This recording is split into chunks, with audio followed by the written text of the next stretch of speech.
David, it's been a very full day here at the Offshore Wind Journal Conference. Do you come away with a sense that actually the market's on the cusp of some sort of change? I think not only is it on the cusp, I think it's past the cusp. I think it's expanding so very rapidly now in markets like the US, in markets like Taiwan, in Korea, in Japan, in many other countries around the world. I think John McCaskill told us today that there are at least 18 to 20 countries now looking at actively at offshore wind.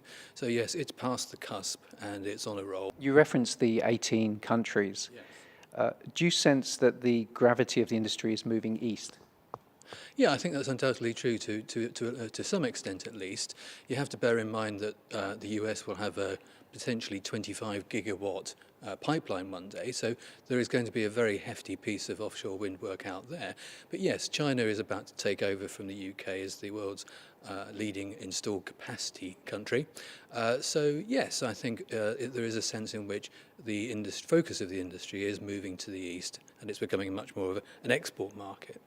There was a lot of discussion around the United States, and perhaps one of the more surprising revelations was actually the Trump administration hasn't stymied the industry. Yeah, very much. I think the thing is that whereas the Trump administration might originally have been seen to be anti-offshore wind, in the US, it's the states that set policy, that decide if they want to have offshore wind or any other form of energy, and the states have all, on the East Coast almost uniformly decided that they do. And now that they've done so, I think the US administration is beginning to see the benefits. It does see the benefits, and it's swung behind what the states really initiated. While Trump might be defying expectation, there's a very clear line on the Jones Act and what role it will play in the future. Yeah, I think the thing with the Jones Act is that it will influence the way that the installation vessels work. Installation vessels in Europe and in other markets, they would transport and install foundations and turbines. But in the US, you're more likely to have to see feeder vessels transporting turbines and components to the installation vessels because of the Jones Act. It seems today no conversation can avoid reference to Brexit, and it came up here.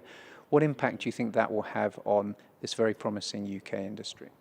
I think that the Brexit question has been hanging over the UK and the European market now for so long that the companies involved have probably begun to make, or probably have now made, arrangements to overcome whatever problems they might encounter.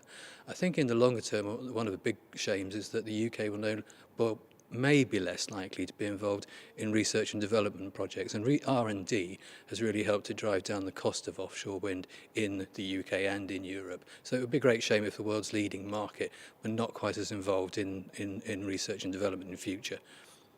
What was palpable throughout the day is that there is optimism and there is confidence in this sector. Yeah, absolutely, and I think that confidence is also shown by the fact that so many oil and gas companies, so many vessel owners, so many equipment suppliers in the marine industry are also now looking to get into offshore wind. As I said when I spoke this morning, it's not just because offshore oil and gas is going through a downturn. These people, these countries, they see it, these companies, they see it as a long-term opportunity, and one that's not going to go away and only grow. And finally, David, if I could push you to offer 3 predictions for the year ahead, what would you come up with? 3 predictions for the year ahead. Well, one easy one I think would be that more and more countries above the 18 to 20 countries that we've looked at will begin to show an interest in offshore wind. I mean, we didn't mention Brazil, we didn't mention Chile, but they potentially are interested in offshore wind. I think there will be an ever greater focus now on reducing the cost of O&M. We heard a lot about that in the new technology this afternoon.